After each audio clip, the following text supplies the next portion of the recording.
Hey guys, welcome back to another impressions video on the latest game I beat, which is The Legend of Heroes Trails in the Sky the Third. I made myself a promise that I was gonna beat the Trails in the Sky trilogy during 2020, and that's exactly what I did. At the last second, I didn't expect for me to take me this long to beat the game.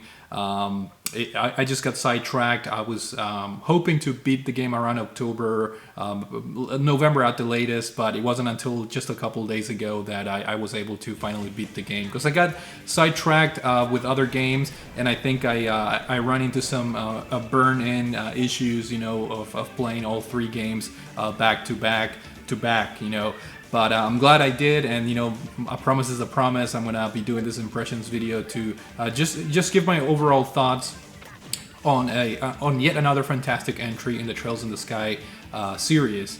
Perhaps, in my opinion, the weakest link or the weakest entry so far of the games that I played. But I'll be the judge of that myself when I explore the crossbow duology. That's my goal for next year. I want to, at the very least, complete the duology crossbow arc games, and if I can, if I can squeeze in, the Cold Steel games, get started on that next year, that'll be great. But we'll see where it goes. But third chapter, that's what I'm going to be calling this game. I know it's officially called the third, but third chapter of the last one in the trilogy. I think when I first started playing the game, I was like, okay, so this is different. It definitely is in terms of the setup. Third chapter, basically, it's like a very large dungeon compared to the other games where you travel from city to city within the liberal kingdom. This game, it's a little bit different. It's almost like a giant dungeon. So that was a surprise, a welcome surprise in one end of things, because it provided some variety when compared to the first and second chapters. I think if Falcom would have made this a more traditional game, where you still explore cities, I think it would have been a little bit tiring just to have that same formula I used for the third time in a row. So I did initially welcome the addition of this new, area or dimension called Phantasma. That's where the game takes place. It's almost like this alternate dimension where you get sucked into with all the characters in the game. And but for now, we're gonna start talking about the story. That way, we don't get derailed too much. So I'll just give my quick thoughts on the story without going into spoiler territory, which is kind of silly, because if you guys are watching this video, you probably have already, in a way, completed the first two. At the very least, I'm expecting that. But I'm not gonna delve too much into the intricacies of the story, and just give like an overall view of my opinions and my thoughts on the story for the third chapter. So the third chapter basically tries to address three things in terms of the story. The first one, and the most obvious one, is the purpose of the story of the game is to figure it out. What happened in what is this phantasma dimension or world you're being sucked into? Exactly who is the masked person that appears earlier in the game, which is kind of like the villain, if you will. So that's kind of like the first purpose of the game. Figured out what is this phantasma place, and who is the masked person behind it, and why you guys were drawn into this place. So that's kind of like the first point. The second point is to continue to expand the lore in the Trails or the Legend of Heroes universe, and that's done by providing very detailed character development, background, and in their stories, past stories and present stories, which is pretty cool. Through the different doors that are present in this game, you can get personalized or in-depth background stories for all of the characters that partake in this game, which is a lot. I'm not going to say specifically who the characters are, but it's safe to say that most of the characters that you met through first chapter and second chapter make an appearance in this game, and you get to you get to learn all the details about them. So that's kind of like the second point. And then the third point that it tries to address is is look a little bit into more of the background of the Septian Church, which is kind of like the religious authority that the universe of the Legend of Heroes games takes place into. So you're trying to gain a little bit more of a historical background on the Septian Church, its members, obviously Kevin Graham and sister Reese Argent. She's a new character for this game, and I really enjoyed her. And so it tries to gain a better understanding of the Septian Church, the story behind it, and then of course tie the game into future games, namely the Crossville duology and then the Trails of Cold Steel games. So I can't really vouch for what the amount of connections are because I haven't played those games, but I'll be the judge of that myself when I finally delve into those games, hopefully next year.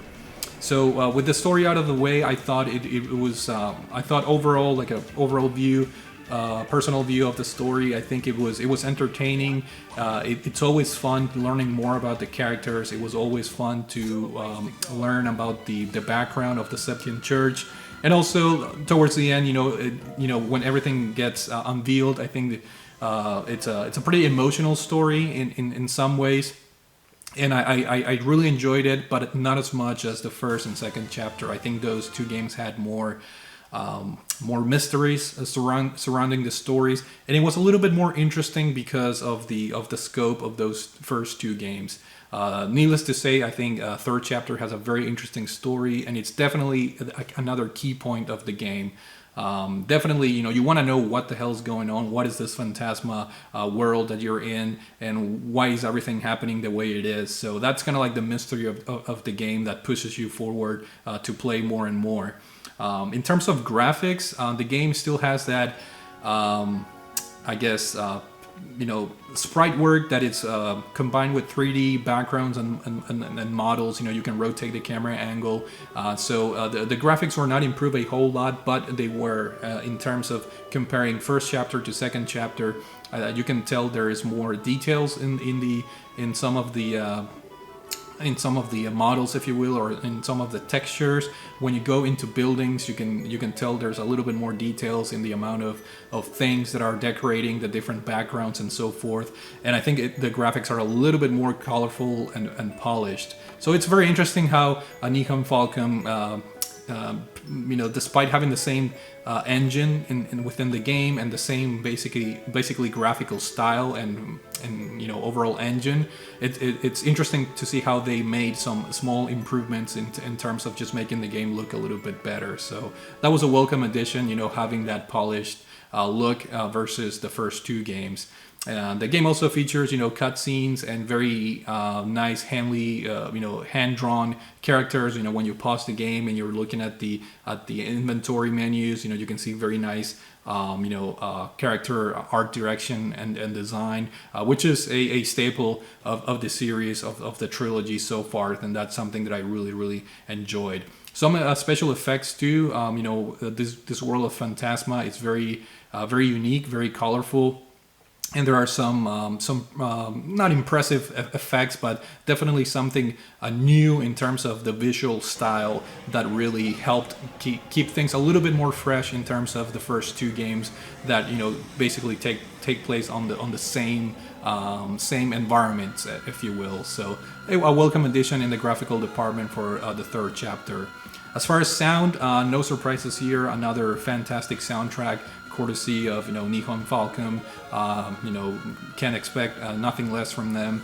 They have a fantastic track record, whether it's the Legend of Hero games or the Ys games. They have a knack for creating wonderful and timeless soundtracks. There are some soundtracks obviously that make their comeback from previous games, and that's nothing to be sad about, because the soundtrack for the first two games and including third chapter is just fantastic. Now, I did play the regular version. I don't know if there are mods. I know for first and second chapter there are mods where you can include voice acting, kind of like the Japanese voice acting. I don't know if there's a an audio mod for third chapter, but I just play the game regularly, and there's no audio in terms of the voices. So that's to be expected. But after playing East Oath in Fulgana and see that upgrade treatment that they did surprisingly this year, and I think it was in March of 2020 when the Steam version got the voice acting included. That was pretty nice, and I hope these games get remaster in some way or one form or another. It'd be nice to see a refresh of these games, but that's a subject for another time, in video. But I'm very happy that the soundtrack, it's kick-ass, and the sound effects and everything are top notch in this game. And finally, the gameplay. That's the an area where I'm going to talk a little bit about the differences. In terms of the attack and combat system, it's pretty much the same. You can still do chain attacks. You have your S-crafts, which are very powerful attacks. So it's still a turn-based, grid-based system combat, which is very similar to the first and second one. It's basically identical, to be honest. There are some balances and improvements that were done in terms of the overpower. Some of the overpower arts were toned down a little bit, but there are some pretty kick-ass S-crafts in this game, which I thought they were very important to use. But I think the main difference between the third chapter and the first two chapters is in the layout of the environment. As I mentioned previously, first chapter and second chapter, they have you can explore the cities within the liberal kingdom, and the world, and that's something that third chapter it has some of those elements in some of the, I guess, doors that you can explore, and you travel to different memories for the different characters.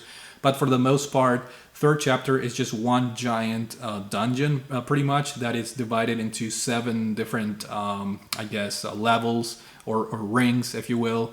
And in that regard, I think the game started fresh for me. Like, I was enjoying the setting of Phantasma.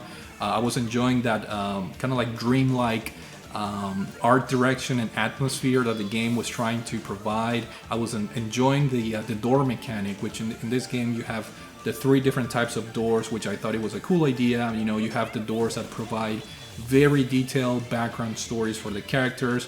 Those tend to last forever. They're pretty long. They give you a detailed background of the characters that particular door pertains to. Then you have the second set of doors, which is more background stories, but not as detailed. They have shorter stories. And then you have the third type of door, which are like mini games, which I guess I'll start by talking about the type of door. I forgot. I think it was the star doors, which is the mini game one. I thought it was a good idea to include them just to keep things fresh and provide a little bit more variety in terms of the overall gameplay of the game. So these mini games, they range from like a shooting mini game. That was the first one that I unlocked, I think, but things go downhill pretty fast. Especially with the fishing mini game, which is incredibly frustrating because it's entirely based pretty much on RNG, the random generated numbers.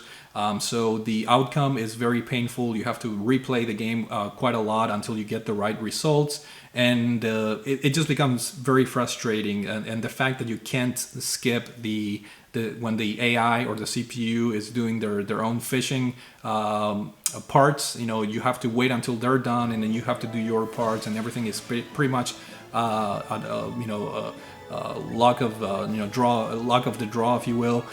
So that becomes very frustrating, and I personally did not complete all the mini games doors. I probably should go back, but the fishing one left a sour taste in my mouth. So I was like, I'm not gonna play the other ones. I think I played the one that it was like a trivia show. That was pretty fun. But the ones that I concentrated were the other ones where they provided.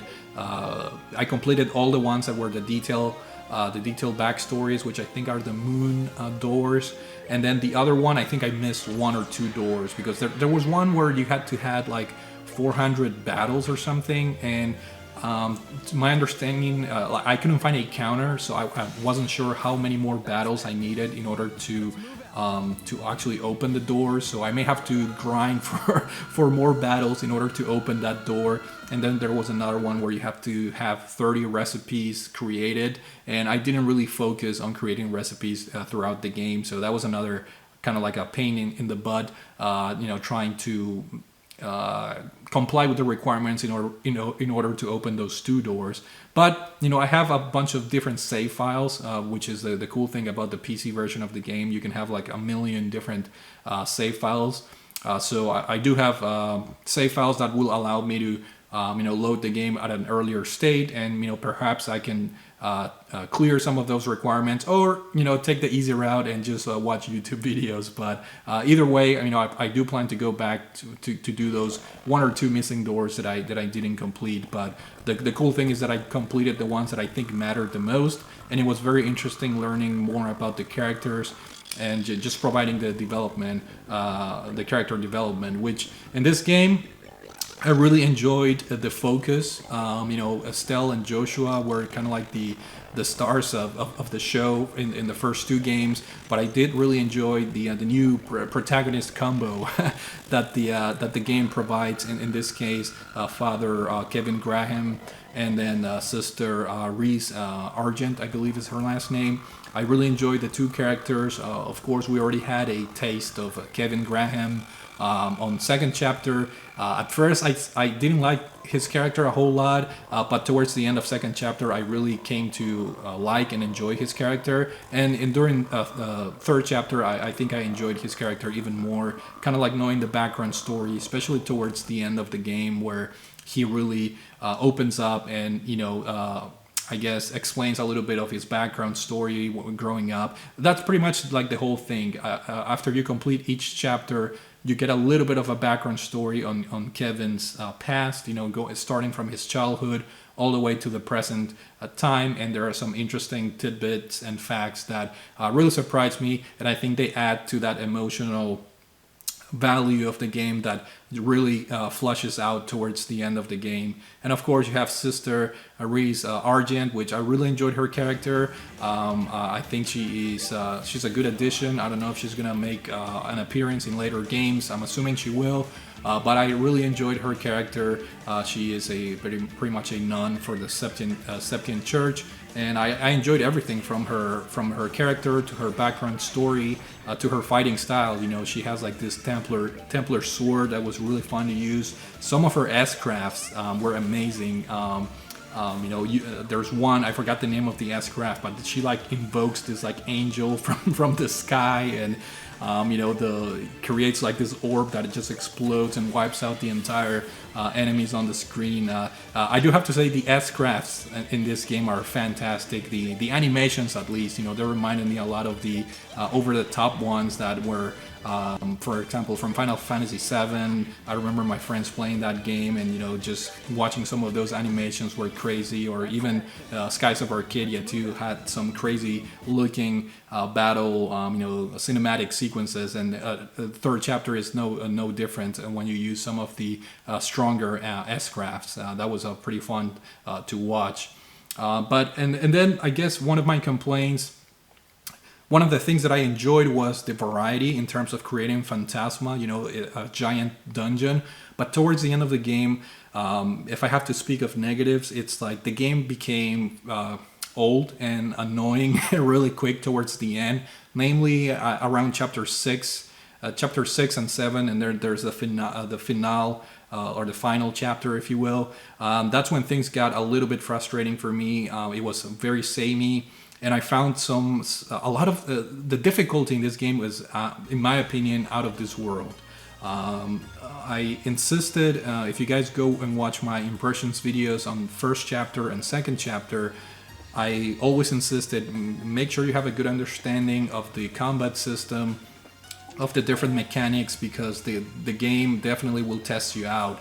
And third, I thought I was not an expert, but I was well, I guess covered in knowledge as far as the combat system. But the third chapter kicked my butt. I played it on normal. It got so frustrating to the point where I was pretty much 95% done with the game. You reach this area at the end called the Abyss, which is pretty much the previous to the final dungeon. And I've had it. I swear, guys, I've had it, which is a shame, because I completed the game all the way to up until then to normal, and then I found out there's a way where you can manipulate your save file in order to change the difficulty, because the game doesn't allow you to change the difficulty like other games do. So I'm really glad I did, but at the same time I was upset because when you switch to easy difficulty, man, the games it's super easy. Like, it's not fun at all. Like, the battles were just really just like an automatic process, pretty much.